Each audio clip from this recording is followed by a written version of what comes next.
What's up, guys? Kelly McKay here, aka HVAC Millionaire, right here on YouTube. Be sure to subscribe to my channel, hit the like button, hit the notification bell, and leave me a comment below.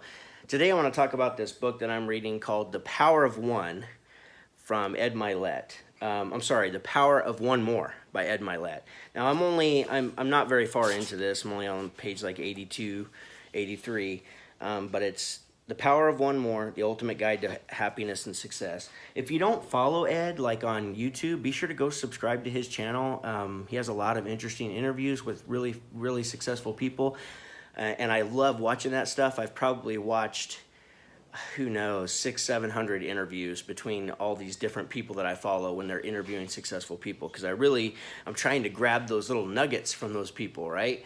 And take something from it and implement it into my life. He talks about the concept of being the one, and he's talking about The Matrix. You know, The Matrix is a great movie. If you haven't seen that, some say it's like a documentary.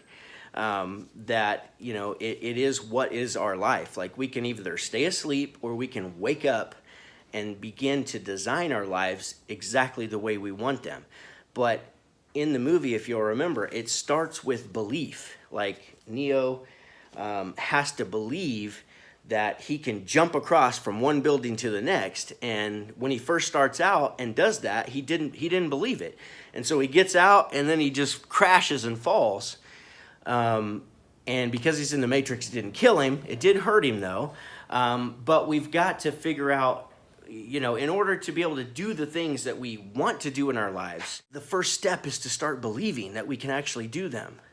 And so what is it for you? What do you believe that you can do? What do you not believe that you can do but you want to do? Because we've got to change that story. Let's say it's surrounding money, because everybody has a different money story. And if you haven't read, I think it's Morgan Housel's The Psychology of Money, that book is really great. It's a really easy, fast read, but it allows you to understand everybody's different money story, and that nobody's wrong about money. It's just what you learned and what you grew up with. But it can be changed, and you can begin designing a more prosperous life for yourself if that's what you want. If you want more time off, you can design your life to have more time off. That's the thing is, first you got to believe that it's possible. I know we get so busy and wrapped up in our lives that time it just fills. It fills with the things that all these things that are bombarded on us that we need to get done each and every day. But if we begin designing and be intentional with direct laser focus, then we can begin to shift our own reality. And when you couple that with belief and the desire, like, you're unstoppable. So belief, desire, intention, focus, then that's going to allow you to gain more clarity, and you can become the one, that Ed talks about in his book. Become the one in your family to break the generational chains of thoughts, behaviors, money stories, success, wealth, happiness. If you were raised around somebody who's unhappy, chances are you're going to develop some of those traits. They just rub off on us because the number one way that we learn anything is by mimicking as we're growing up. And so if you're mimicking just what you've always seen in your life, if you've got a pessimistic family that's always negative, then most likely you've inherited some of those traits, or they've rubbed off on you. And so you have a tendency to become negative as well. And it's not your fault. But when you become aware, that's always the first step. Just becoming aware that, hey, I've been like this, and I don't really want to be like that anymore.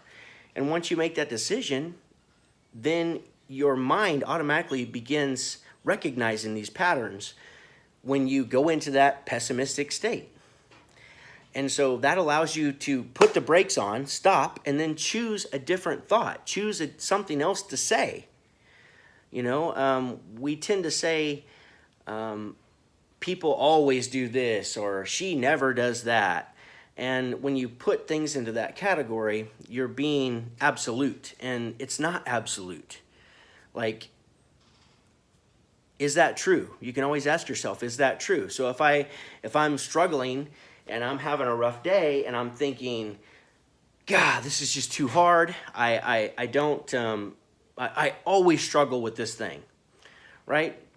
Well, the question is that true? And maybe if you change your thought pattern, that's going to help you change your behavior pattern, because you just become aware. So the more aware you can become, the more you can create the life that you want by design, not by default. And you can be the one that Ed talks about in his book. Be the one in your family to break the, it could be addiction that runs rampant in your family. It could be, the negative mindset around money, the negative mindset. It could be, different behaviors like abuse. It's not always someone's fault that they wind up abusive in their relationships. It's because that's what they were shown. That's what they grew up with, and they're just mimicking, the things that they learned at a subconscious level. Those things tend to come to the surface, and so the more we can become aware, the more we can turn, break those generational chains and create a life that we love. So, love you guys. Hope this helped. Go get this book, The Power of One More by Ed Mylett. Be sure to subscribe to him, and go make money. Boom.